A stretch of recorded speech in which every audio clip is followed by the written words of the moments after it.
6 या ठिकाणी पाहूया. आम्ही सगळे अशुद्ध मनुष्यासारखे झालो आहोत. अशुद्ध, शुद्ध नसणारा, अपवित्र, कुठल्या तरी गोष्टीने डागाळलेला, कुठल्या तरी गोष्टीने बाधित झालेला.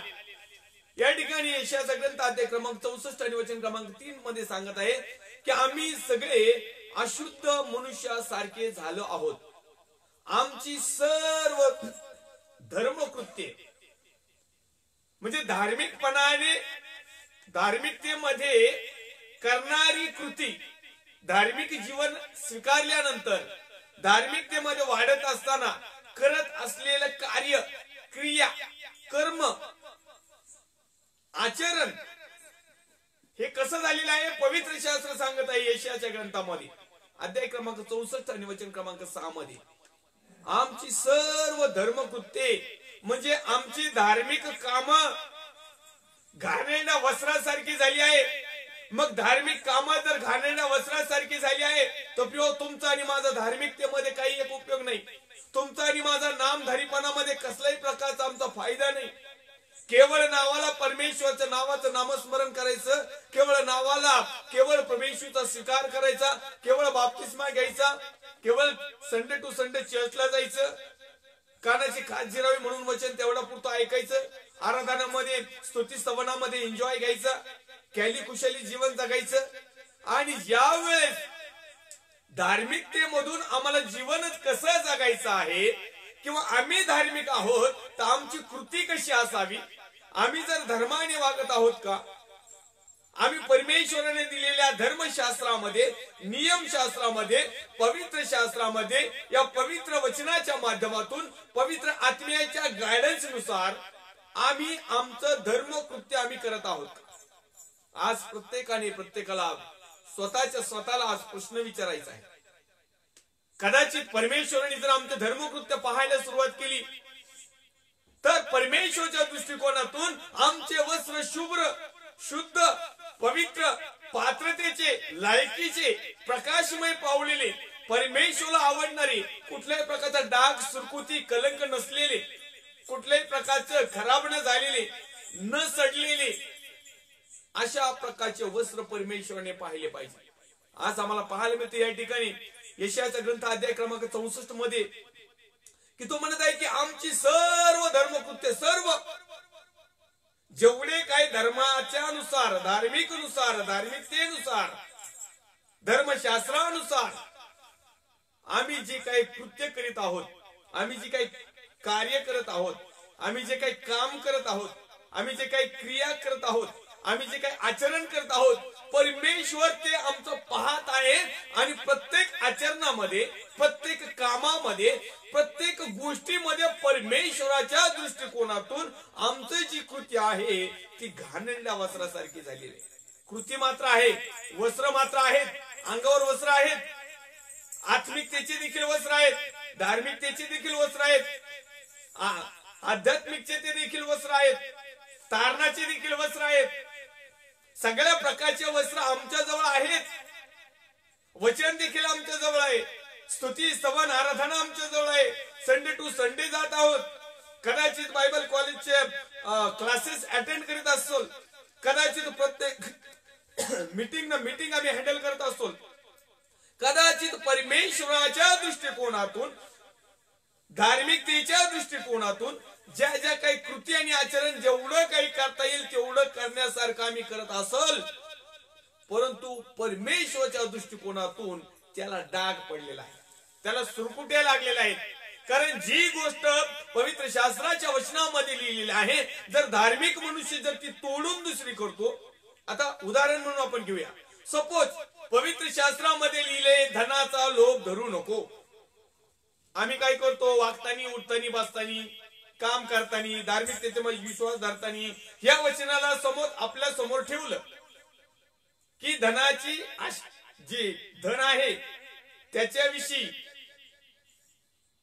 किंवा इतरांचं धन आहे त्याच्याविषयी किंवा श्रीमंतीविषयी किंवा दुसऱ्याचं धन असेल त्याच्याविषयी किंवा आमच्याकडे जे आलेलं आहे त्याच्यामध्ये आम्ही विश्वासू न राहता अनेक गोष्टीवर ज्यावेळेस आम्ही त्याच्याकडे लक्ष केंद्रित करतो, पवित्र शास्त्राच्या 10 आज्ञा कमांड मध्ये लिहिलेला आहे, परधनियाचा, परधनी याचा लोभ धरू नको, आम्ही धनाचा लोभ धरू नको असं पवित्र शास्त्र आम्हाला शिकवतोय. आणि जर पवित्र शास्त्राचं वचन सांगणारेच याजक, पास्टर, फादर, रेव्हरेंड जे काही देवाचे सेवक असतील, XYZ, हे जर धनाचा लोभ धरायला लागले तर याचा अर्थ यांचे धर्मकृत्य परमेश्वराच्या दृष्टिकोनातून घाणेरड्या वस्त्रासारखे झालेले आहेत.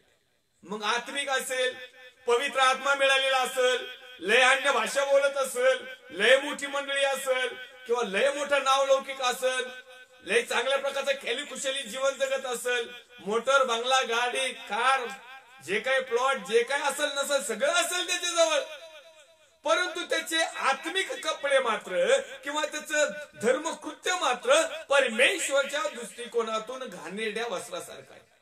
म्हणजे ज्या ज्या वेळेस आम्ही देवाची आज्ञा उल्लंघू, ज्या ज्या वेळेस आम्ही देवाचं वचन तोडू, ज्या ज्या वेळेस देवाच्या आज्ञाचा भंग करू, ज्या ज्या वेळेस आम्ही वचनाच्या विरोधात वागणूक करू, त्या वेळेस आमच्या धर्मकृत्यावर, आमच्या धार्मिक कपड्यावर, आमच्या आत्मिक कपड्यावर, आमच्या प्रकाशमय असलेल्या कपड्यावर, आमच्या तारणाच्या कपड्यावर आम्ही डाग पाडल्यासारखे करतो. घाणेरड डाग पडणं म्हणजे काही स्वच्छ नसणं. मग डाग वेगवेगळे आहेत. अनेक धर्मकृत्य करणारे, अनेक धार्मिक बिलिव्हर्स, भाऊ बहिणी, आई वडील, पालक लोक, याजक लोक, जेवढे कोणते लोक असतील जे धर्माच्या अनुसरून धर्माप्रमाणे जीवन जगण्याचा प्रयत्न करतात किंवा धर्माच्या नावाखाली जगण्याचा प्रयत्न करतात, किंवा केवळ प्रभू येशूचं नाव फक्त सोंग म्हणून घेतात, लोकांना दाखवण्यासाठी म्हणतात, पण तो प्रभू येशूने सांगितलेली गोष्ट, प्रभू येशूने दिलेले तारणाच्या वस्त्राला मात्र, धार्मिक वस्त्राला मात्र, आत्मिक वस्त्राला मात्र, वचनाच्या वचनाला मात्र, पवित्र आत्म्याच्या वस्त्राला डाग आणि सुरकुत्या आणि घाणेरडे डाग पाडल्यासारखे लोक आहेत. जो व्यक्ती, कदाचित सगळे बिलिव्हर्सच असतील असं काही नाही, अनबिलिव्हर्स, बिलिव्हर्स, विश्वास ठेवणारे न ठेवणारे, त्याच्यामध्ये याजक वर्ग देखील असू शकतो, नाही 100% आहेच. कारण जसा याजक तसे लोक. जर याचकाचं वस्त्र, याचकाचा झगा, याचकाचा जो ड्रेस आहे, पेहराव आहे, तो जर त्याने धर्मकृत्याच्या अनुसार घाणेरडा केला तर ज्या मंडळीचा तो चालक मालक किंवा ज्या मंडळीवर तो प्रभुत्व करत आहे किंवा ज्या मंडळीला तो संगोपन करत आहे किंवा ज्या मंडळीच्या साठी धार्मिक कृत्य करून धर्मानुसार वागण्याचं ज्याला जो तो करत आहे काम, जर त्याच्या स्वतःचीच जर कपडे डागळलेले असतील, घाणेरडी झाली असतील, वस्त्रासारखी जीर्ण झाली असेल, कचरासारखी झाली असेल, एक त्याला काय म्हणतात, सडल्यासारखी झाली असेल, तर प्रिय हो, इतर लोकांच्या कपड्याचा तुम्ही विचार करू शकता. आणि म्हणून या ठिकाणी परमेश्वर यशाचा ग्रंथ अध्याय क्रमांक 64 आणि वचन क्रमांक 6 मध्ये लिहित आहे, आम्ही सगळे अशुद्ध मनुष्यासारखे झालो आहोत. शुद्धच राहिली नाही. आणि म्हणून परमेश्वरचं वचन सांगतं की मी तुमच्यावर शुद्ध जल शिंपडीन, शुद्ध पाण्याचं तुमच्यावर शिंपण करीन. आणि ते शुद्ध पाणी दुसरं तिसरं नकुसून जगातलं पाणी नाही. जगातल्या पाण्याने आम्ही पूर्वीच प्रभू येशू ख्रिस्ताचा स्वीकार केला, त्यावेळेस पाण्यात डुबकी घेतली, कोणी नदीत डुबकी घेतली, कोणी तलावात डुबकी घेतली, कोणी वड्याला डुबकी घेतली, कोणी हौदात डुबकी घेतली, कोणी फक्त शिपडून घेतली, पण घेतली, परंतु त्याचा शरीरावर काही परिणाम झाला नाही. हे शरीर देखील शुद्ध झालं नाही आणि जीव सुद्धा शुद्ध झाला नाही आणि आत्मा सुद्धा शुद्ध झाला नाही आणि तुमचं धार्मिक कृती सुद्धा शुद्ध झालेली नाही. तर परमेश्वर म्हणतोय की मी तुमच्यावर शुद्ध जल शिंपडीन, शुद्ध पाणी, पवित्र पाणी. आणि ते पाणी दुसरं तिसरं नसून देवाचं वचन आहे. सक्रिय, दुधारी तलवारीपेक्षा तीक्ष्ण, सर्व शरीराचे सांधे, मज्जा, तंतू जेवढे आतडे कातडे असते नसते शरीराचे पार्ट सगळे तोडून फेडून छेदून जाणार आणि कार्य करणार असं देवाचं वचन आहे. पण तो अनेक लोक या धर्मशास्त्राला विसरलेले आहेत आणि त्यांचं जीवन जगत असताना जगातले त्यांनी स्वतःच धर्म, स्वतःच शास्त्र आणि स्वतःचीच त्या ठिकाणी कृती आणि आचरण करायला सुरुवात केली. आणि मग परमेश्वराने ज्यावेळेस आमच्याकडे पाहिलं त्यावेळेस परमेश्वर म्हणत आहे सगळे मनुष्य अशुद्ध मनुष्यासारखे झाले आहे. सगळे एकही नीटनेटकं राहिलं नाही. अहो पाळक साहेबच अशुद्ध झाल्यानंतर बाकीच्या बिलोस भावांनी बहिणींनी आई वडिलांनी विधर्मी लोकांनी करायचं काय? आणि म्हणून जर परमेश्वराने आम्हाला एक जर प्रकाश बनवून ठेवलेला आहे तर आमचा प्रकाश लोकांपर्यंत असा पसरू द्या. परमेश्वराने जर आम्हाला धार्मिक बनवलेला आहे तर आमची धार्मिकता अशी लोकांपर्यंत पसरू द्या. परमेश्वराने जर आम्हाला चांगल्या प्रकारचं जीवन दिलेलं आहे तर आमचं जीवन जगण्याची पद्धत अशी लोकांपर्यंत पोहोचू द्या की ते पाहून त्या लोकांनी माझ्या स्वर्गीय परमेश्वर पित्याचा पुत्र प्रभू येशू ख्रिस्त याचा गौरव करायला पाहिजे. परंतु एक खेदाची गोष्ट आहे, अनेक लोक जगामध्ये लागलेले आहेत, अनेक लोक जगाच्या खेळी खुशाले आहेत, अनेक लोक जगातला डामडौल मिळवण्याचा प्रयत्न करत आहेत, अनेक लोक जगामध्ये फेमस होण्याचा प्रयत्न करत आहेत, अनेक लोक जगामध्ये जीवन जगत असताना आणि प्लस धार्मिक देखील जीवन जगतात. दोन, या बोटाचा तुका या बोटावर, या बोटाचा तुका या बोटावर. संडेला आले का एकदम पवित्र जीवन, दुसरा संडे येऊपर्यंत जगातलं जीवन. ह्या गोष्टी ज्यावेळेस पाहतो तर आठवडाभर आमचे जे पापमय जीवन, पापमय विचार, पापमय कृती, जेवढ्या काही गोष्टी आम्ही करतो प्रिय हो, ह्या गोष्टी ज्यावेळेस परमेश्वर पाहतो, ह्या गोष्टीचं ज्यावेळेस लिखाण होतं, ह्या गोष्टी ज्यावेळेस कॅप्चर केल्या जातात. आम्ही दवाखान्यात गेल्यानंतर तिथे एक बोर्ड लावलेला असतो आणि तिथे कॅमेराचा एक असतो आणि तिथे लिहिलेलं हसत राहा, आपले कॅमेरे सदैव तुमच्यावर राहिलेले आहे. अशा प्रकारे परमेश्वराचं कॅमेरा, पवित्र आत्म्याचा कॅमेरा आमच्यावर सातत्याने लावून आहे. आम्ही जी काही धर्माच्या अनुसार कृती करीत आहोत, धार्मिक कृती करीत आहोत, ती कृती आमची रेकॉर्डिंग होत आहे. कदाचित आम्ही लोकांना फसवू शकतो, लोकांना फसवायचं काही अवघड नाही. आम्ही लोकांना फसवू, नातेवाईकांना फसवू, पाळक साहेबांना फसवू, पाळक साहेब कदाचित बिलिव्हर्स लोकांना फसवतील, बिलिव्हर्स लोक पाळक साहेबांना फसवतील. कदाचित बऱ्याच गोष्टी आम्ही फसवेगिरी करू शकतो. परंतु आमचा लाईव्ह सेशन, जसं आता मी लाईव्ह आहे, अनेक देवाचे अभिषिक्त सेवक सेविका लाईव्ह येऊन देवाचा प्रचार करतात, असाच प्रकार आम्ही आमचं धर्मकृत्य जीवन जगत असताना परमेश्वर आम्हाला लाईव्ह रेकॉर्ड करत असतो. आणि मग आमचं जीवन परमेश्वर पाहत असतो. आणि ज्यावेळेस परमेश्वराने पाहिलं की आमचं जीवन हे अशुद्ध मनुष्यासारखं झालेलं आहे, तो शुद्ध झालेला नाही, आणि आमची धर्मकृत्ये घाणेरड्या वस्त्रासारखी झाली आहे. आणि म्हणून आमचं धार्मिक जीवन, आमचं धार्मिक कृती, आमचं धार्मिक आचरण परमेश्वराला आवडणार असं असावं. कदाचित आमच्या पाळक साहेबांना आवडणार नाही किंवा बिलिव्हर्स लोकांना पाळक साहेबांचं आवडणार नाही, परंतु पाळक साहेबांचं आणि बिलिव्हर्स भाऊ बहिणी आई वडिलांचं जीवन परमेश्वर पाहत आहे, देवाचा आत्मा पाहत आहे, देवाचं वचन त्याला ट्रू करत आहे, परमेश्वर पिता त्या ठिकाणी पाहत आहे. आणि आम्हाला, तुम्हाला बिलिव्हर्स भाऊ बहीण आई वडील आणि देवाचे अभिषिक्त सेवक सेविका विश्वासणारे सर्व प्रिय लोकांना, तुम्हाला आणि मला परमेश्वराला जाब द्यायचा आहे, परमेश्वराला हिशोब द्यायचा आहे. परमेश्वर याचा हिशोब घेणार आहे. त्यावेळेस आम्ही म्हणू शकत नाही, प्रभू मी पहाटेपासून तर उशिरापर्यंत मी तुझाच धावा करीत होतो, तुझ्यामध्ये मग्न होतो, केवळ मी तुझं आणि तुझंच काम केलं, मी दुसरं काहीच गोष्ट केली नाही. माझ्या डोक्यात, माझ्या मेंदूमध्ये, माझ्या विचारामध्ये, माझ्या बुद्धीमध्ये, माझ्या आत्मिकतेमध्ये माझं एकच टार्गेट होतं की अनेक लोकांपर्यंत मी पोहोचल, अनेक लोकांपर्यंत परमेश्वर तुझं नाव घेऊन जाईल. आणि म्हणून सातत्याने मी जर परमेश्वरा मी तुला अर्पण झालेलो आहे आणि माझी सेवा करत असताना मी माझी कृती केवळ तुझ्या गौरवासाठी केली आहे. अनेक लोकांपर्यंत आम्ही पोहोचू, अनेक लोक आम्हाला ओळखतील. परंतु आमचं धर्मकृत्य जे काय आहे, जे इंटरनल लाईफ, आतील लाईफ, बाहेरचं लाईफ लोकांना एकदम स्वच्छ, सुंदर, पवित्र, शुद्ध, लायकीचं, पात्रतेचं एक छाप पाडण्यासारखं, एक प्रतिष्ठा निर्माणासारखं दिसतं, काही फायदा नाही त्याचा. आम्ही आतमधून किती अंतःकरणातून शुद्ध आहोत, आतून आम्ही कसं आहेत. आम्ही एखादी गोष्ट करीत असतो ना, त्या गोष्टीच्या पाठीमागं आमच्या अंतःकरणामधले जे विचार असतात कदाचित इतर लोकांना समजणार नाहीत, परंतु दैवाचा पवित्र आत्मा ते विचार आम्हाला सांगून देतो आणि अनेक न करणाऱ्या गोष्टीला तो विरोध करीत असतो.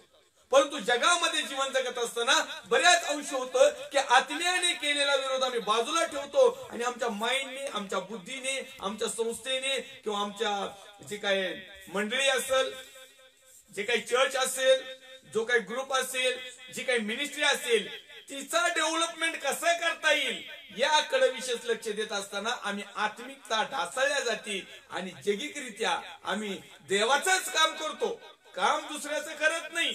पण तू काम करीत असताना आमचं धर्मकृत्य मात्र घाणेरड्या वस्त्रासारखी होतं. मग नको तिथं आम्हाला डोकं लावावं लागत, नको तिथं आम्हाला लाभासाठी तोंड पूजापणा करावा लागतो, नको तिथं नसू द्या आमच्या जवळ काही नाही, देऊ द्या कोणी डोनेशन, नाही पावत्या पाडू द्या, नाही देणगी देऊ द्या, नाही दशमलव देऊ द्या, परमेश्वर तुम्हाला आणि मला सांभाळण्यास समर्थ आहे. अनेक वेळेस आम्हाला जीवन जगत असताना अनेक वेळेस असंच होतं की देवाचं काम करीत असताना काम देवाचं पण कृती मात्र जगातली असते. आणि मग हे जे आमचं धर्मकृत्य आहे, हे जे आमचं धार्मिक कृत्य आहे, हे काय आमचं धार्मिक वागणं आहे, हे काय धार्मिक आमचं आचरण आहे, परमेश्वर याची लाईव्ह रेकॉर्डिंग करतो, पवित्र आत्मा लाईव्ह रेकॉर्डिंग करतो, वचन लाईव्ह रेकॉर्डिंग करतं. आणि मग परमेश्वराच्या दृष्टिकोनातून जे शेवटला जे आम्हाला जज करण्यात येणार आहे, जो आमचा न्याय होणार आहे, आणि त्या न्यायाच्या काळामध्ये आम्ही म्हणू शकत नाही की परमेश्वर देव पहा, कारण असंच वचन पवित्र शास्त्रामध्ये नव्या करारामध्ये पाहतं. आम्ही मत्तई कृष्णबोधमानेबद्दल पाहिलं तर त्या ठिकाणी पवित्र शास्त्रातलं वचन आम्हाला सांगतंय की प्रभूजी म्हणणाऱ्यांचा सगळ्यांचाच प्रवेश स्वर्गाच्या राज्यात होणार नाही, तर जो कोणी माझ्या पित्याच्या इच्छेप्रमाणे वर्ततो त्याचाच होईल. आणि मग त्या काळात, शेवटच्या काळात अनेक लोक पुढे येतील, बिलिओस भाऊ बहिणी, आई वडील, सेल लीडर, मोठमोठाले प्रिचर, देवाचे अभिषिक्त सेवक सेविका, पालक, पास्टर, फादर, रेव्हरेंड, बिशप साहेब, जेवढे कोणते कोऑर्डिनेटर साहेब आहेत ते प्रत्येक जण येतील आणि ते म्हणतील प्रभूजी. मग त्यावेळेस प्रभूजी म्हणाल, मी तुम्हाला ओळखत नाही, तुम्ही कोण आहे ते ओळखत नाही. मग तुम्ही म्हणाल आणि मी म्हणाल, प्रभूजी मी तुझ्या नावाने संदेश दिला, प्रभूजी मी तुझ्या नावाने भूते काढली, प्रभूजी मी तुझ्या नावाने आरोग्याच्या सभा केल्या, आमच्या सभेमध्ये अनेक चिन्ह चमत्कार झाले, प्रभूजी आमच्या सभेमध्ये अनेक लोकांचं तारण झालं, प्रभूजी हे केलं ते केलं. आपली लांब लचक लिस्ट राहील, परंतु त्याच्या अगोदर परमेश्वराची लांब लचक लिस्ट लाईव्ह मध्ये परमेश्वराने रेकॉर्डिंग केलेली असते. कदाचित आम्ही स्वतःची उन्नती होण्यासाठी केलं नाही ना, स्वतःची कदाचित आमची प्रतिष्ठा छापण्यासाठी तर केली नाही ना, कदाचित स्वतःच एक मोठं स्टेज तयार करण्यासाठी तर केलं नाही ना, कदाचित त्या पाठीमागचा उद्देश जरी आमचा चांगला असा, परंतु आमची कृती आचरण जर परमेश्वराच्या दृष्टिकोनातून जर खराब असेल तर तेच वचन आम्हाला सांगते की तो म्हणत आहे की मी तुम्हाला ओळखत नाही. मग जर सेवा करून परमेश्वर आम्हाला ओळखत नाही, संदेश देऊन परमेश्वर आम्हाला ओळखत नाही, सुवार्ता सांगून परमेश्वर आम्हाला ओळखत नाही, आमच्या मध्यस्थीने आमच्या प्रार्थनेने अनेक लोकांचं तारण झालं किंवा आरोग्य मिळालं तरी परमेश्वर आम्हाला ओळखत नाही, मग अशी कोणती गोष्ट आम्ही केल्यानंतर परमेश्वर आम्हाला ओळखील? आज आम्हाला समजून घेणं खूप गरजेचं आहे. बऱ्याच अंशी आम्ही आमचं जीवन, आमचं कुटुंब, आमची पत्नी, आमचे लेकरं, आमचं सर्वस्व, आमचा स्वतःचा त्याग आणि बऱ्याच गोष्टी आम्ही त्यागितो, जे नाही करून मला परमेश्वरचं काम करायचं आहे. परंतु हेच काम करीत असताना सैतान कळत न कळत आम्हाला डायव्हर्ट करीत असतो, तो वळवत असतो कुठंतरी फोकसला येण्यासाठी. तो आमच्यातून अशा काही गोष्टी हळूहळू अर्पण घेतो की जे नाही करून परमेश्वराला न आवडणाऱ्या गोष्टी आमच्याकडून घडतात. पवित्र आत्मा आम्हाला सांगत असतो तरी देखील आम्ही पवित्र आत्म्याचं मार्गदर्शन किंवा वचनाचं मार्गदर्शन घेत नाही. कारण प्रत्येक समयाला असा जगामध्ये एकही कोण शहाणा पालक किंवा पास्टर किंवा रेव्हरंड किंवा कोणी साहेब नाही तर ते आम्हाला क्लिअरिटी मध्ये सांगतील.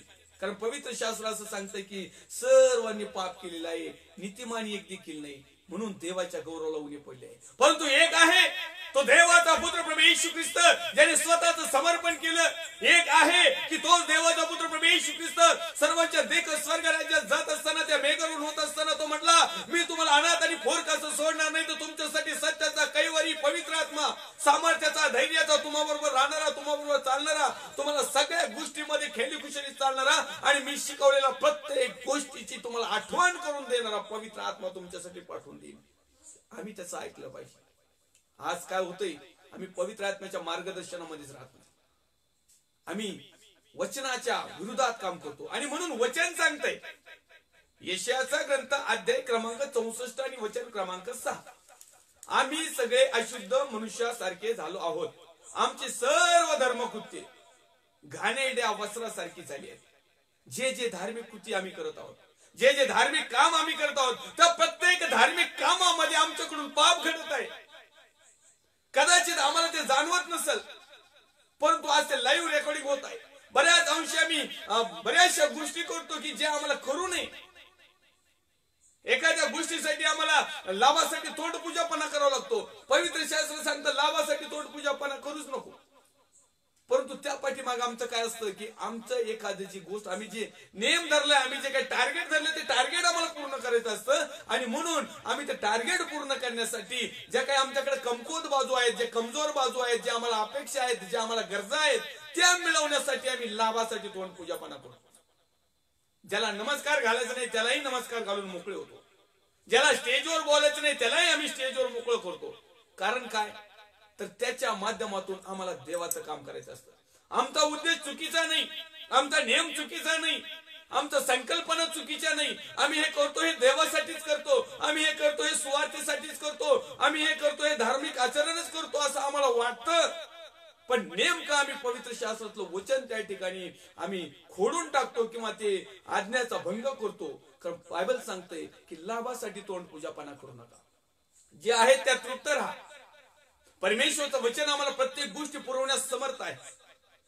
आणि म्हणून बायबल पुढे सांगत आहे आम्हाला, आम्ही सर्व पाल्याप्रमाणे वाळून गेलो आहोत. पाला जसा झाडाचा पाला आहे ना, वाळून जातो आणि तो झाडावरून खाली पडतो, अशा प्रकारे आमचं जीवन झालेलं आहे. आमचं धार्मिक कृती, आमचं धार्मिक आचरण फक्त सणवार आले का आमचं धार्मिक वातावरण इतकं उतू चालतं ना.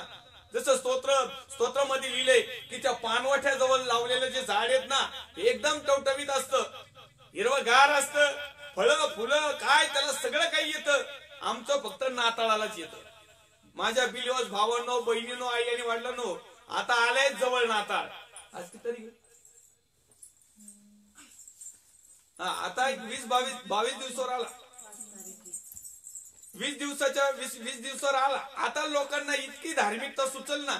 सप्ते काय, उपासय काय, फेऱ्या काय, ह्या गावात त्या मंडळीत फार 10-15 दिवस लोकांच्या झोपा मोडून टाकतील. इतका धार्मिक कृत्य यांची.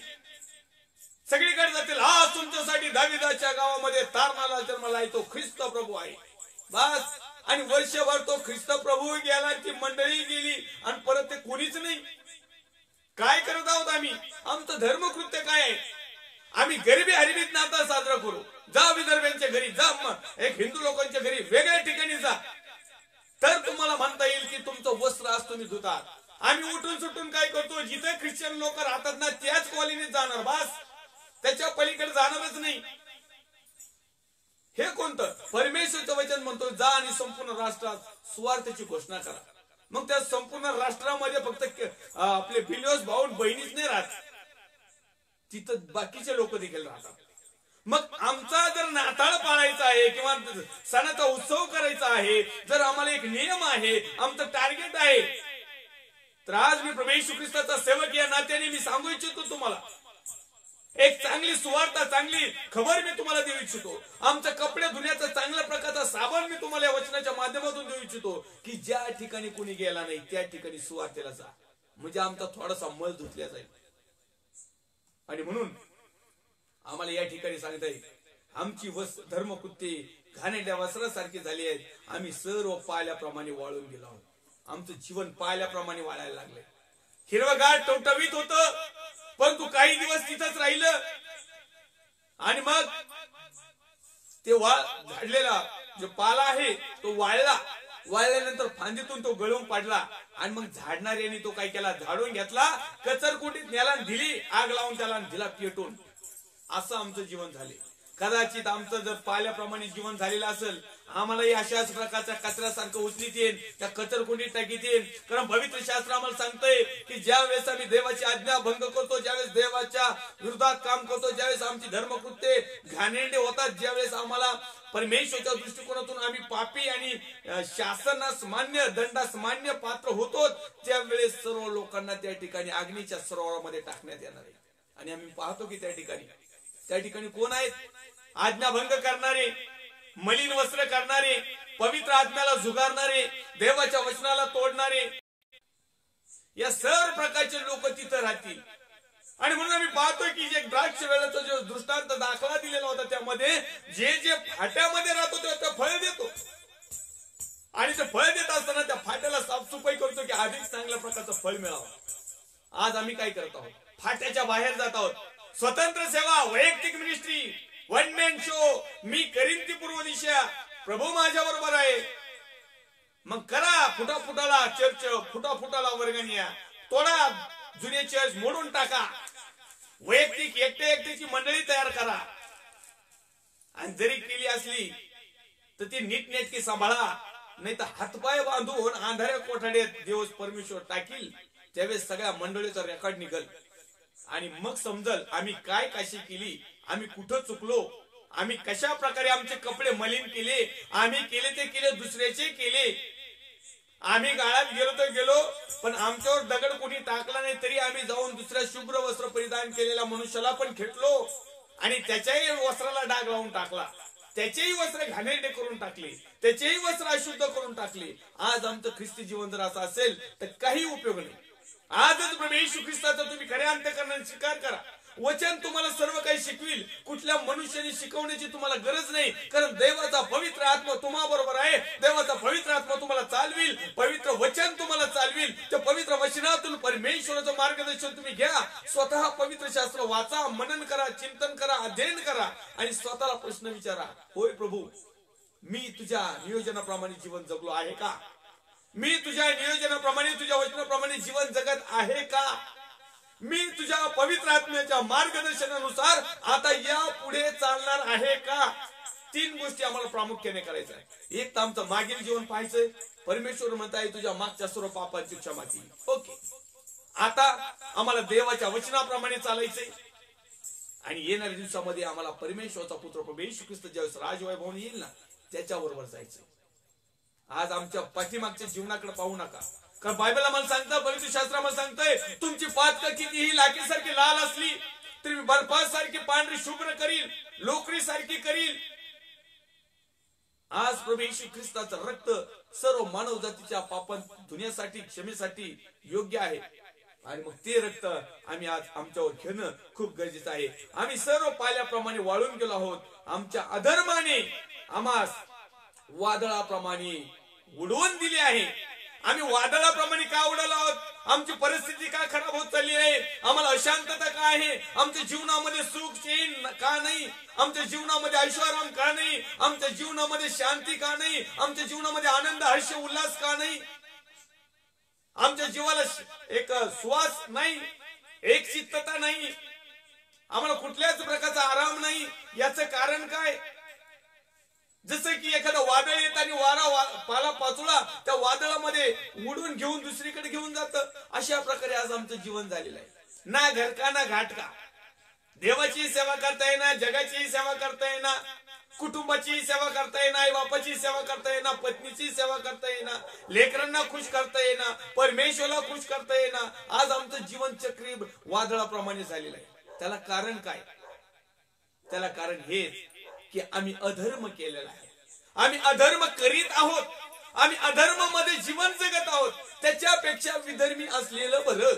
त्याच्यापेक्षा जिवंत देव परमेश्वराचा पुत्र प्रभू येशू ख्रिस्त याला न समजलेला बरा होता. कारण त्याचा नीतिमत्तेचा मार्ग, त्याचा पवित्र मार्ग, त्याचा शुद्ध मार्ग, त्याचा तारणाचा मार्ग समजून उमजून जर आम्ही त्या तारणाच्या पलीकडे जर जात आहोत तर निश्चित अर्थाने तुमच्या आणि माझ्या हितासाठी नाहीये. कदाचित या ठिकाणी आम्ही चांगल्या प्रकारचं जीवन जगू, छोटं मोठं नाव होईल, अनेक लोक आम्हाला ओळखतील, परंतु जर परमेश्वराचा पुत्र किंवा स्वतः परमेश्वराने जर आम्हाला ओळखलं नाही तर आमचं जगण्यात काय फायदा? आमच्या धार्मिकतेमध्ये काय दम? आमच्या आत्मिकताची काय? आमचा विश्वास तो काय? आमचं धार्मिक अनुसरण ते काय? आज आमचं धार्मिक अनुसरण बदलणं खूप गरजेचं आहे. तर तो म्हणत आहे की आमच्या अधर्माने, आम्ही अधर्म केल्यामुळे आम्हास वादळाप्रमाणे उडून दिले आहे. आज आमचा अधर्म परमेश्वर पाहत आहे. अधर्म म्हणजे काय? धार्मिकता दिसत असून ज्यांना धार्मिकता माहित नाही, ज्यांना धर्म माहित नाही, ज्यांना धर्माचे तत्व माहित नाही, ज्यांना धर्माचे नियम, अटी, आज्ञा, विधी, पवित्रता, शुद्धता जे माहित नाही, अशा लोकांसारखं जर आम्ही समजून उमजून जर जीवन जगत आहोत तर निश्चित अर्थाने आम्ही अधर्म करीत आहोत. मग इकडे किती तुम्ही भजन गा, कितीही गाणे गा, किती आराधना करा, आणि तुमच्या आराधनेमध्ये तुमच्या गाण्यात लोक जरी पडले, तुमच्या प्रार्थनेने मुर्दे जरी उठले, आखा मसन वाटाचे वाटा असा उभा जरी राहिला, काही फायदा होणार नाही. कारण परमेश्वराच्या नावामध्ये ते सामर्थ्य आहे, परमेश्वरामध्ये ते शक्ती आहे, परमेश्वराच्या मध्ये तो अधिकार आहे, तो हे करीलच. त्याने केलेले देखील आहे, करत देखील आहे, आणि इथून पुढे देखील करणार तो प्रभू आहे. पण तो आमचं काय? मुर्दे उठल्या जातात येशूच्या नावामध्ये, आरोग्य मिळतं येशूच्या नावामध्ये, शांती मिळती येशूच्या नावामुळे, स्वस्थ मिळतं येशूच्या नावामध्ये, जे काही मिळतं ते सगळं येशूच्या नावामध्ये मिळतं. आमच्या नावामध्ये काय मिळणार? का उगाच आम्ही आमच्या नावाचा डांगडोळा करावा? का आमच्या नावाला उंच करावं? अनेक ठिकाणी पाहायला मिळतं की परमेश्वराचा पुत्र प्रभू येशू ख्रिस्त याचं नाव उंच करण्याच्या ऐवजी आज पालक साहेब स्वतःचं नाव उंच करीत आहेत, फादर साहेब स्वतःचं नाव उंच करीत आहेत, पास्टर साहेब स्वतःचं नाव उंच करीत आहेत, शेअर लीडर स्वतःचं नाव उंच करीत आहेत. आणि झालं बहिणीने तर आता सीमा सोडून दिली, ज्या स्त्रिया आहेत ना त्यांनी तर पुरे सोडूनच दिली. आता ते सगळ्यावर धनीपण करायला लागले. आता तर त्याच्यामध्ये पास्टर एक मोठमोठ्या पोस्ट निघल्या, वाढण्या गळ्यात मेसेज देतात, डोकं मोकळच. मला असं वाटतं की त्यांनी पवित्र शास्त्र वाचलंच नाही, वाचलं जरी असलं जर जाणून बुजून जर हे करीत आहे ना, तर याचा अर्थ ती स्त्री जी आहे ती अशुद्ध आहे. पहिल्या काळामध्ये ज्यावेळी स्त्री अशुद्ध बनायची ना, अशुद्ध एका विशिष्ट कालावधीमध्ये, तर तिला 4 ते 5 दिवस, 8 दिवस, सव्वा महिना बाहेर तिला अशुद्ध म्हणून ठेवायची. असाच प्रकार झालेला आहे. हे अशाच उठून येतात, देवाच्या आज्ञा मोडून हे अशुद्ध बनलेले आहेत, अशुद्ध मानवासारखे झालात. मग ती वडणी गळ्यात तरी टाकू नका ना, गळ्यात तरी कशाला टाकीता मग ती वज दोन? तुम्हाला जर मस्तकच आच्छादायचं नाही, मग ती वडणी गळ्यात तरी का टाकावी? अशा वेगवेगळ्या पद्धतीने आता काय आहे? आत्मिकता काय आहे? धार्मिकता काय? धार्मिकते म्हणजे आम्हाला पाहायला मिळतं की ती बहीण येऊन लीडिंग करते, ती बहीण येऊन गीत गाते, ती बहीण येऊन पवित्र आत्म्याची प्रशंसा करते, ती बहीण येऊन अन्य भाषेमध्ये प्रार्थना करते, ती बहीण येऊन देवाचा मेसेज वचनाच्या माध्यमातून एकदम सुंदररित्या प्रकटीकरण व्यवस्थित, सगळ्या गोष्टी व्यवस्थित, वचनाचं प्रकटीकरणही व्यवस्थित, वचनाचं सांगण्याची पद्धतही व्यवस्थित, त्याच्या ते पॉइंटची व्यवस्थित, सगळ्या गोष्टी व्यवस्थित. आता इथं फॉल्ट काय झाला मी तुम्हाला सांगतो. हे आमचं धर्मकृत्य जे आहे ना, आम्ही जे धार्मिकतेमध्ये तिथं उभा राहतो ना, तर बायबल असं सांगतं की स्त्रियांनी आपलं मस्तक झाकावं, स्त्रियांनी आपलं मस्तक ओढणी बिडणी, काही पोतड, काही गोण्या पिण्या जेवढं सापडन तुम्हाला जागेव ते बांधावं. उघड्या मस्तकाने स्त्रीने प्रार्थना करणं लाजिरवाणी आहे, स्त्रीने स्तुती करणं लाजिरवाण आहे, स्त्रीने वचन सांगणं लाजिरवाण आहे. तरी आम्ही काय करतो? आम्हाला काय वाटतं माहिती का? आम्ही धार्मिक आहोत, आमचं धर्मकृत्य भारी आहे, मी आत्म्याने देवाचा गौरव करते, मी आत्म्याने पवित्र आत्म्याने अन्य भाषा बोलते, माझ्या प्रार्थनेमध्ये अनेक लोक नीट होतात. हा बाबा, तुझ्या प्रार्थनेत होतात म्हणजे प्रभू येशूच्या नावात होतात. तुझं नाव 100% तिकडं कुठं तरी लिहिलेलं असावं. याचा अर्थ काय? आम्ही प्रार्थनेतच आहोत, वचनच सांगत आहोत, स्तुती स्तवनच करीत आहोत, आत्म्यामध्ये देखील आहोत, परंतु आत्म्याच्या विरोधात आम्ही त्या ठिकाणी कृती करत आहोत, आचरण करीत आहोत.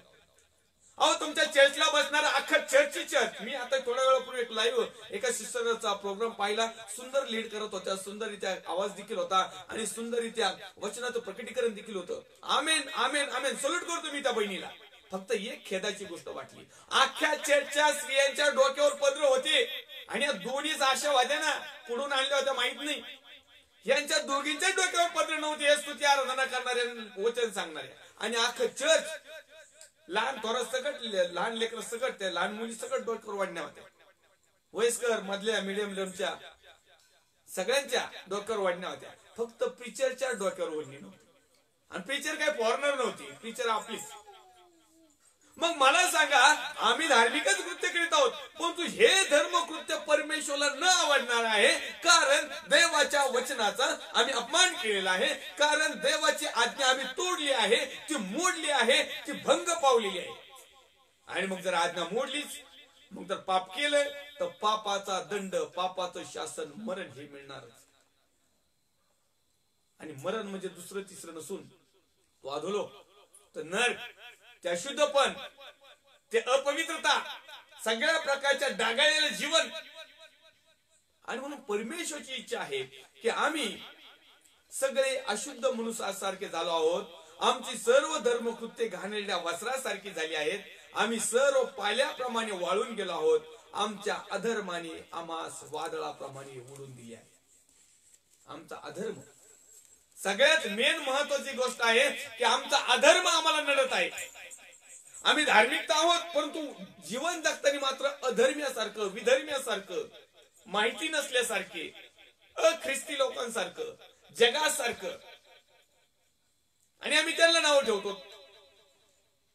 आम्ही आवाजून सांगतो, मला जिवंत प्रभू येशू मिळाला आहे, मला जिवंत कोकरा मिळालेला आहे, माझं तारण झालेलं आहे, मी लीड करतो, मी वचन सांगतो, मी सुवार्ता सांगतो, मला अन्य भाषा येते, माझ्याकडून अनेक चिन्ह चमत्कार झाले. हो दादा, सगळंच होतंय, प्रभू येशूच्या नावात सगळंच होतं. परंतु धर्मकृत्य तुमचं आणि माझं बिघडलंय, धर्मकृत्य तुमचं आणि माझं घाणेरडं झालंय. धर्मकृत्यावर आमचे डाग पडलेले आहेत. आणि ते डाग दुसरे तिसरे नसून आज्ञा भंगाचे डाग आहेत, वचन मोडण्याचे डाग आहेत, वचनाच्या विरोधात जीवन जगणारे डाग आहेत. जा आणि संपूर्ण राष्ट्रात सुवार्तेची घोषणा करा. आमेन, प्रेज द लॉर्ड. जा, 100% जा, देवाच्या वचनाचं फॉलोअप करा. पुढं जात असताना कंबर खिशात पैसे घेऊ नका, कुणाला लुटू नका. बस, तिथून पुढचे वचन पाळक साहेब तुम्हालाच राहून द्या. आम्हाला फक्त एवढं समजत आहे की जा आणि सुवार्ता प्रसार करा, आम्ही तेवढंच करणार. पण पुढच्या वेळेस आम्ही बघून घेऊ. मग पुढं कुणाला किती लुटायचंय, कुणाकडून जबरदस्तीने घ्यायची, कुणाकडून देणग्या पावत्या फाडायच्या, हे मग आमचा प्रश्न राहिला, आमची धार्मिकता राहिली. धर्मानुसार आम्ही सुवार्ता सांगत आहोत. मग पुढच्या ज्या गोष्टी आहेत आम्ही आमच्या मनाने करणार, जगाच्या पद्धतीने प्रमाणे करणार, लाभासाठी तोंड पूजापणा करणार, एखाद्याला सत्य सांगणार नाहीत. मग अहो, सत्य सांगायला आमच्या जवळ तर सत्य पाहिजे ना. आमच्याच जवळ सत्य नाही, लागले सुवार्ता सांगायला. पहिल्या प्रथम आम्हाला चांगल्या प्रकारची वार्ता समजली पाहिजे. आणि ती वार्ता दुसरी तिसरी नसून, मी देवाचा सेवक या नात्याने मी तुम्हाला सांगाल, पहिल्यांदा वचन वाचायला शिका. वचन वाचा, चिंतन करा, मनन करा, अध्ययन करा, स्वतः परमेश्वराकडून गुडघे टेका, स्वतःच्या मुखानं प्रभू येशूला कबूल करा. प्रभू येशूला म्हणा, प्रभू येशू, जगातल्या पाळक साहेबावर माझा भरोसा नाही, जगातल्या फादर साहेबावर भरोसा नाही, जगातल्या प्रॉफिटवर भरोसा नाही, जगातले संदेष्टे असतील, जगातले भविष्यवक्ते असतील, वक्तीने असतील, जोक्तीने असतील, जेवढे कुणी असतील, आपला काही यांच्यावर भरोसा नाही. माझा तुझ्या वचनावर भरोसा आहे. आमेन. मग वचनावर भरोसा आहे तर त्या वचनाकडेच या. ते वचन तुम्हाला काय समजून सांगतंय तुम्ही स्वतः जाणून घ्या. ते पालकांकडून ऐकूच नका. कदाचित पालक त्याच्या मनाने सांगेल, त्याच्या बुद्धीने सांगेल, त्याच्या अनुभवाने सांगेल, कदाचित टेन्शन, ताण, दबाव किंवा आणखीन काही गोष्टी असतील. एखाद्याच्या रागाने सांगेल, द्वेष भावनेने सांगेल, कुढील मनाने सांगेल, निंदा करायची म्हणून सांगेल, नुसतं एखाद्याला बोट लावायचं म्हणून सांगेल, नुसतं टोचवायचंच म्हणून सांगेल. पण तो पवित्र आत्मा मात्र उत्तम आम्हाला सांगेल. तो त्याच्या मनाचं सांगणार नाही. एखाद्या वेळेस पालक साहेब त्याच्या मनाचं सांगतील, पास्टर साहेब त्याच्या मनाचं सांगतील, याजक साहेब सांगतील, भविष्यवक्ते खोटी भविष्यवाणी करतील, त्यांच्या मनाने करतील. परंतु देवाचा आत्मा मात्र प्रभू येशूकडून आल्याच्या वाचून दुसरं काहीच सांगत नाही. पण याजक लोकांनी याची देखील कॉपी केली. देवाच्या आत्म्याने मला सांगितलं काय? देवाच्या आत्म्याने याला विधवेच्या घर घरकृत करायला सांगितलं का? पवित्र शास्त्र सांगतं की अनाथ आणि विधवांचा काय वर्गी? हा मालक जातो ना अनाथ आणि विधवाकडून दानपत्र घेऊन येतो. आता देवाच्या आत्म्याने कर. अशा बऱ्याचशा गोष्टी आमचं वस्त्र जे आहे ना आम्ही मळीन केलेलं आहे. आणि म्हणून आज आम्ही पाल्या पाच्याप्रमाणे आमचं धर्मकृत्य घाणेरड्या वस्त्राप्रमाणे झालेलं आहे. यिर्मयाचं पुस्तक अध्याय क्रमांक 2 आणि वचन क्रमांक 22 यात आम्हाला पण पाहूया.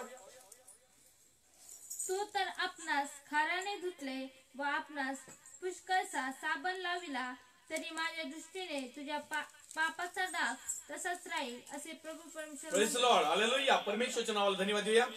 यिर्मयाचा ग्रंथ अध्याय क्रमांक 2 आणि वचन क्रमांक 22 या ठिकाणी पाहूया. तर तू आपणास खाराने धुतले व आपणास पुष्कळचा साबण लावला तरी माझ्या दृष्टीने तुझ्या पापाचा डाग तसाच राहील असे प्रभू परमेश्वर म्हणतो. आम्ही स्वतः किती धुवा, म्हणून मी एक शब्द हमेशा वापरत असो, कुणी सगळेच धुतल्या तांदळासारखे नाहीत. तांदळ धुतला, तांदूळ निवडला, पण त्या तांदळात खडे जसे असतात ना, आख्या बिराणीचे वाट लावून टाकीत, दाताचा सत्यानाश करून टाकीत. असे धार्मिक लोक कसे आहेत का ते धर्मामध्ये आहेत, परंतु त्या खड्याप्रमाणे आहेत. कधी कानाला लागते, कधी दाढीत येते, आणि कधी जेवणाचा इंटरेस्ट घालून टाकते, कधी बिराणीचे वाट लावून टाकते. असे घाणेरडे वस्त्रासारखे, दगडासारखे, कंकरासारखे, खड्यासारखे लोक आहेत. तर या ठिकाणी हे जो पापाचा डाग आहे, यिर्मयाचं पुस्तक अध्याय क्रमांक 2 वचन क्रमांक 22 मध्ये लिहिलं आहे. तर तू आपणास खाराने धुतले. पहिल्यांदा काय व्हायचं, साबण नव्हता जुन्या काळात. जुन्या काळात एवढं फॅसिलिटी नव्हती ना, तर खार राहायचा, खाराने लोक धुवायचे. त्याच्यानंतर थोडस डेव्हलपमेंट झालंय, तो पुढे लिहित आहे. व आपणास पुष्कळचा साबण लावला. सकाळच्या परी लोक बघा इतके फेसकोंडात नात येत ना, ऐका मोर येतो नुसता फेसच येतो. काही काही लोक इतके शॅम्पू लावित येत ना, शॅम्पूची पुडी असते 1 रुपयाची, 2-4 पुड्या लावल्या ना, पाणी 50 लिटर जरी पाणी नसवलं तरी यांचा फेस जात नाही. हे शरीराचा मळ धुण्याचा प्रयत्न करतात, हे कातड्याला रंगवण्याचा प्रयत्न करतात, हे कपड्याला स्वच्छ करण्याचा प्रयत्न करतात, हे कपड्याला शुभ्र करण्याचा प्रयत्न करतात. परंतु बायबल आम्हाला सांगत आहे हे कपडे शुद्ध होतील, याला खारामध्ये लावा, याला निमा कोणता साबण लावायचा तेवढा लावा, नाही तर गोटा लावा. आमच्याकडे आहे गोटा साबण, कसे कपडे असू द्या लगेच निघते. पण ते मोठे लोक नाही वापरत, ते गरीब लोक आहेत ना, ते गोटा साबण वापरतात. परंतु हे झालं कपड्याविषयी, हे झालं शरीराविषयी, हे झालं या त्वचेविषयी, हे झालं या देहाविषयी. याचा डाग आम्ही काढण्याचा प्रयत्न करत आहोत. आज विशिष्ट अशी प्लास्टिक सर्जरी आलेली आहे. एखादा डाग लवकर जात नसला तर प्लास्टिक सर्जरी करून तो डाग घालीत येत. पण तुम्हाला प्रभूच्या नावामध्ये तुम्हाला विचारायचं आहे, तुमच्या आत्म्याला लागलेला डाग तुम्ही कशा प्रकारे घालू शकता? तुमच्या आतमध्ये अंतःकरणाला लागलेला डाग कशा प्रकारे तुम्ही धुवू शकता? तुमच्या धर्मकृत्य जे घाणेरडे झालेले आहे, त्याला जो डाग लागलेला आहे, ते धर्मकृत्य कशा प्रकारे धुवू शकता? असा कोणता साबण तुमच्याकडे आहे का? असा कोणता खार तुमच्याकडे आहे का? अशी कोणती डिटर्जंट पावडर तुमच्याकडे, असा कोणता शॅम्पू तुम्ही कोणती कंपनीने तयार केलाय की तो आत्मिक डाग धुतल्या जाईल? काळापूर्वी आम्ही पाहिलंय की ज्यावेळेस मनुष्याचं पापाचं क्षालन व्हायचं होतं, पापाची क्षमा मिळण्यासाठी, पापांना रद्द करण्यासाठी, पाप आमच्यापासून दूर नेण्यासाठी रक्त अर्पण करायचे, बळी अर्पण करायचे. आमच्या पूर्वजांनी देखील हेच केलं. पापाचा डाग धुण्यासाठी, तो कलंक धुण्यासाठी, ते अशुद्धपण धुण्यासाठी, ते पापाचा ढिगार आमच्यापासून कमी व्हाव्यासाठी अनेक रक्त सांडलं गेलं. परंतु एकाही रक्तामध्ये तेवढी ताकद नव्हती की जे आमचं आत्मिक जीवन, धार्मिक जीवन, आध्यात्मिक जीवन, परमेश्वराला आवडणारं जीवन स्वच्छ, सुंदर, पवित्र बनवेल. आणि मग त्या परमेश्वराने आम्ही पाहूया या ठिकाणी इब्री लोकांच्या पुस्तकामध्ये अध्याय क्रमांक 14:4-10 इब्री, त्यामध्ये लिहिलेलं आहे, बैलाचं व कोकऱ्याचं किंवा जेवढ्याचं काही रक्त असेल ते पाप दूर करण्यास असमर्थ ठरलेलं होतं. पहिलं योहान त्या पुस्तकामध्ये लिहिले, येशूचं रक्त आपल्याला सर्व पापापासून शुद्ध करतं. त्याचप्रमाणे इब्री लोकांच्या पुस्तकाप्रमाणे 9:22 वचनामध्ये नियमशास्त्राप्रमाणे शक्यतो बहुतेक सर्व काही साफसूत्र होत होतं. त्याच्यासाठी रक्त बळी अर्पण करावं लागायचं. आणि पाप शालन करण्यासाठी, पापाचा डाग धुण्यासाठी त्या काळी, सुरुवातीच्या काळी रक्त अर्पण करावं लागायचं. मग ह्याच पापाचं हे नियमशास्त्राचं बळ आणि या पापाचं बळ आणि या पापाचा डाग या पापाचा कलंक धुण्यासाठी जगातलं कुठल्याच प्रकारचं रक्त शुद्ध आणि पवित्र आणि लायकीचं आणि पात्रतेचं ठरलं नाही.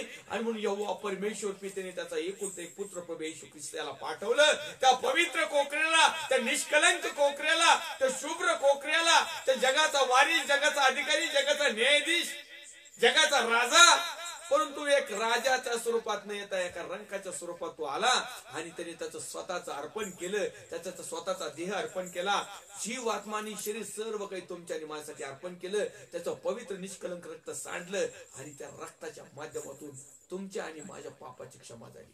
तेव्हा कुठं तरी आम्हाला धार्मिक स्वरूप आलं, तेव्हा कुठं तरी आम्हाला आत्मिक स्वरूप आलं, तेव्हा कुठं तरी आमचं धर्मकृत्य सुरू झाले.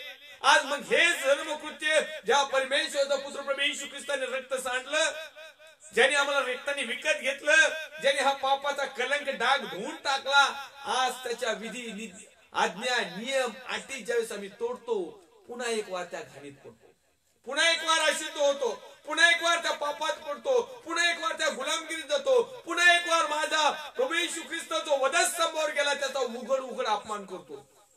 आणि त्याचे अपमान करणारे दुसरे तिसरे नसून बिलीवर्स भाऊ बहिणी, आई, वडील, पास्टर, याजक, फादर, जेवढे काही देवाच्या नावाखाली जीवन जगणारे किंवा देवाच्या नावामध्ये जीवन जगत असणारे जे आहेत, परंतु कृती मात्र परमेश्वराचा पुत्र प्रभू येशू ख्रिस्त सांगितल्याप्रमाणे करीत नाही, हे प्रत्येक लोक आज पुन्हा एक वार त्या डागाळलेल्या वस्त्रामध्ये जीवन जगत आहेत. पुन्हा एक वार त्यांचे वस्त्र खराब झालेले आहेत. पुन्हा एक वार त्यांच्या जवळ कुठल्याही प्रकारचं चांगल्या गोष्टी नाहीत. आणि म्हणून यशाचा ग्रंथ अध्याय क्रमांक 64:6 मध्ये पाहिलं की आमचे धर्मकृत्ये घाणेरड्या वस्त्रासारखी झालेली आहे. आमचं जीवन एका पालापाचोळ्याप्रमाणे झालेलं आहे.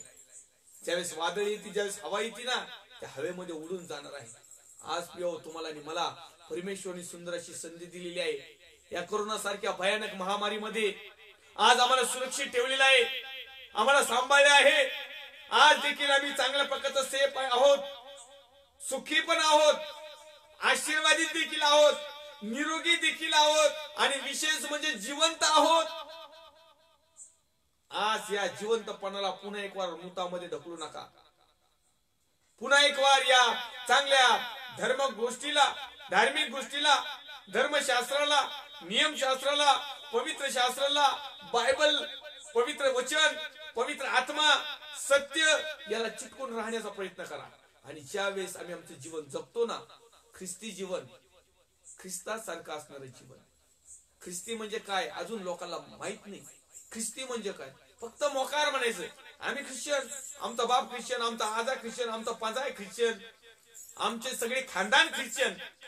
पण ख्रिस्त काही तुमच्यामध्ये उतरला नाही, ख्रिस्ताचे गुण तुमच्यामध्ये नाही, माझ्या ख्रिस्ताच्या आज्ञा विधी नियम दिलेल्या धर्माचा नुसार जीवन जगणं आज देखील आम्हाला जमलं नाही आणि जमतही नाही. आणि माझ्या माहितीप्रमाणे या नामधारी लोकांना, 7 पिढ्याच्या लोकांना आणि या वाडवाडीलापासून आलेल्या पारंपरिक जीवन जगणाऱ्या लोकांना हे जमणार पण नाही. कारण यांच्या नसानसामध्ये, यांच्या शरीरामध्ये, यांच्या रक्तामध्ये परमेश्वराच्या विरोधात बंडाळी करणं हे कीटाणू गेलेले तर पहिलेच. परमेश्वर यांना वारंवार संधी देत आहेत, तरी देखील तुम्ही आणि मी ही संधीच्या वेळेस टाळतो आणि आमचे वस्त्र खराब करतो, वस्त्राचा पार सत्यानाश करतो, वस्त्राचा पार मुडा करून टाकतो, वस्त्र पार कचर कोंडीत घेऊन जातो. इथं कचर कोंडी चालेल, इथं थोडेसे चटके फटके मटके चालतील, इथं थोडासा दंड शासन चालेल, इथं थोडस दुःख चालेल. पण जर का आम्ही बदललो नाही, जर का आमचे वस्त्र घाणेरडे दिसले, जर का आमचे धर्मकृत्य देवाला न आवडले असले, तर निश्चित अर्थाने देवाचा पुत्र प्रभू येशू ख्रिस्त ज्यावेळेस न्यायवैभवाने येईल म्हणजे तो 100% येणारच आहे. आमेन, आमेन, आमेन. येशू ख्रिस्त लवकर येत आहे आणि ज्याला त्याला ज्याच्या त्याच्या कर्मानुसार, कृतीनुसार, क्रियानुसार, प्रॅक्टिकल नुसार त्याला तो दंड, शासन किंवा बक्षीस हे देखील देणार आहे. आमचं बक्षीस आमच्यापासून दूर जाऊ नये, आम्ही त्या दंडापासून दूर असावं. म्हणून आज आम्हाला आमचं धार्मिक वस्त्र जपणं खूप गरजेचं आहे. आमचं धर्मकृत्य घाणेरडे नसावं. आम्ही जर धार्मिक आहोत ना, तर आमचं वागणं धर्माप्रमाणेच असावं. किमान पवित्र शास्त्राच्या वचनाच्या पलीकडे तरी जाऊ नका. आणि जायचं असलं ना तर सेवा करायला येऊ नका. साधं बिलिओस म्हणून राहा. अनेक लोकांना काही येत जात नाही, पण मोकार आपली छाप करायची, मोकार देवाची सेवक बनायचं आणि अपमान करून टाकायचा माझ्या देवाचा पुत्र प्रभू येशू ख्रिस्ताचा. अहो, एक अवयव जर दुखला गेला तर संपूर्ण शरीर त्या ठणकत.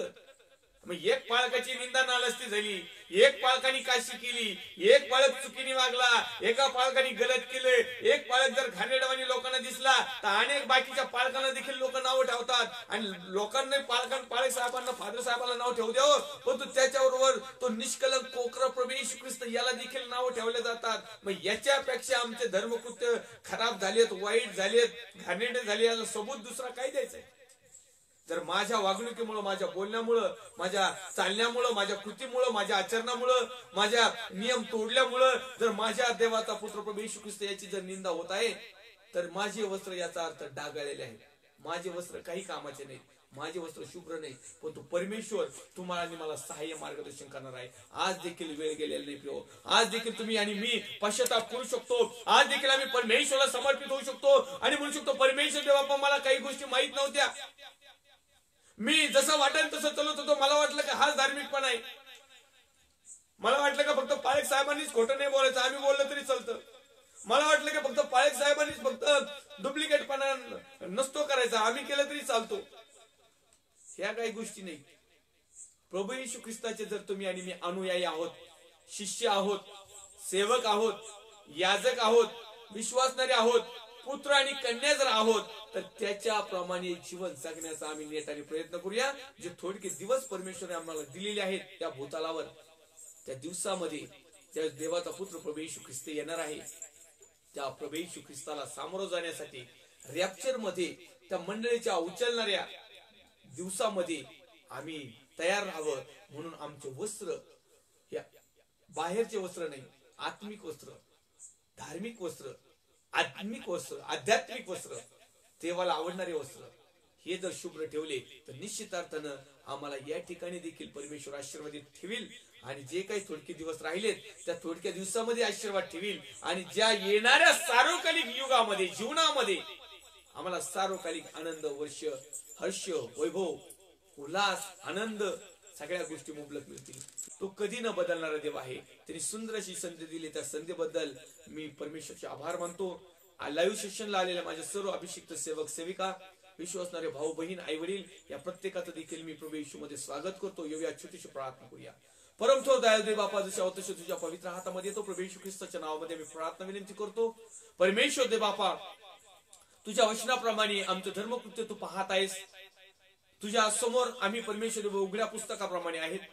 आज प्रिय बाप्पा, तू जर आम्हाला आमचं पाप दाखवत आहेस तर निश्चित अर्थाने आम्ही ते पाप स्वीकारावं, ते सोडून द्यावं, यापुढे न करण्याचा प्रयत्न करावं. तुझ्या आज्ञा, विधी, नियम, आज्ञाचं पालन करावं. जितकेही दिवस या भूतलावर ठेवले त्या प्रत्येक दिवसामध्ये आमचं धर्म कृत्य आम्ही चांगलं करावं. आमचे धार्मिक कपडे, आत्मिक कपडे, आध्यात्मिक कपडे आम्ही स्वच्छ, सुंदर, शुभ्र परिधान केलेले असावेत. यासाठी तू आम्हाला सहाय्य आणि मार्गदर्शन कर. आम्ही प्रार्थना करतो, यास आम्हाला आठवण ठेवतो आमच्या भारत देशासाठी. महाराष्ट्र राज्याचे मुख्यमंत्री माननीय उद्धवजी साहेब, त्यांचे सर्व सहकारी टीम, पोलीस डिपार्टमेंट, सर्व प्रकारचे नर्सेस, डॉक्टर्स, सेवाभावी संस्था, वैयक्तिक लोक, सर्व देवाचे सेवक सेविका, विश्वासणारे भाऊ बहीण, सर्व जगातल्या प्रत्येक प्रिय लेकरांसाठी मी प्रार्थना करतो. प्रत्येकाला लागणाऱ्या गरजा तुझ्या स्वर्गीय भांडारातून प्रत्येकाच्या नावाप्रमाणे देऊन तृप्त कर. आणि आम्ही प्रत्येकाने तुझ्या नावाचा धावा करावा, तो ऐकावं, तू सांगितल्याप्रमाणे आम्ही जीवन जगावं, अशी कृपा तू आम्हा प्रत्येकावर कर. सर्व आदर, गौरव, सन्मान तुला दे. ख्रिस्त येशू जो होता, जो आहे आणि जो येणार आहे, त्याच्या पवित्र गोड सामर्थ्यवान नावात मागतो, स्वर्गीय पित्या त्वयी. आमेन. प्रभेश्वर रक्त की जय, प्रभेश्वर रक्त की जय, प्रभेश्वर रक्ताचा अजय असो. Amen, amen, amen. Praise the Lord. Thank you. God bless you. Praise the Lord.